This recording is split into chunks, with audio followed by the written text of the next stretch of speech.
Tasmania Skilled Migration Program opens from 1st of August, 12 p.m. Now, there are 7 features of this program.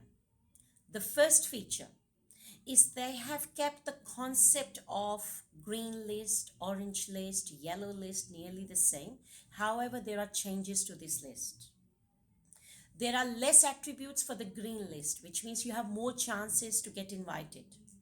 If you have one attribute falling in orange plus list, that's something new, then you have more chances to get invited. The second feature of the program is that all the occupations which are in Department of Home Affairs skilled occupation list, they're all eligible for subclass 190 and 491 for Tasmanian Skilled Migration Program. Third feature of this program is that they have added 18 new occupation groups or 78 new occupations to the list, to the TOSO or Tasmanian Skilled Migration Program list. Now, what that means is if you have a skills assessment in one of those occupation group, which means the first 4 ANSCO codes, then you may be eligible to apply for all other occupations falling in that group.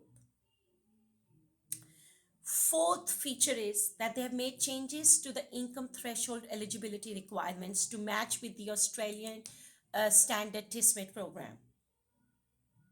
Number 5th, they have an updated critical list for the gold priority list.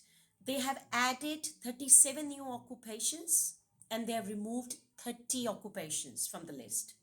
Interestingly, in contrast to the rest of the nation, they have removed occupations which were related to the building industry. So for example, project construction manager, civil engineering draftsperson, estimator, they're all being removed. The occupations that have been added into the list are related to ICT, engineering, or more or less for the dental occupations. The next feature is that there are more detailed policy guidelines and additional information available. So there are some changes there. To give you an example, until last financial year, any chef or cook who were working as a casual employment or they were working in a fast food industry, they were not eligible to apply. From this year, even if you're working in a fast food industry, you can apply.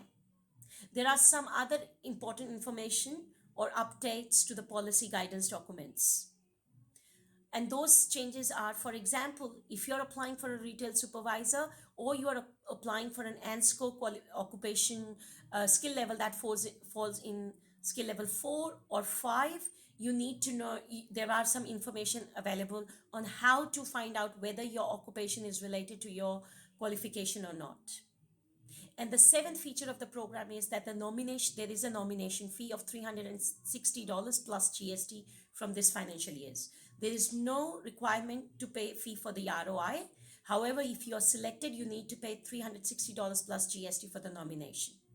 So these are the 7 features. If you need any more assistance, feel free to get in contact me with the number listed below or reach out to your agent because there's lots of information available and you have more chances to get invited by Tasmania this year. Thank you.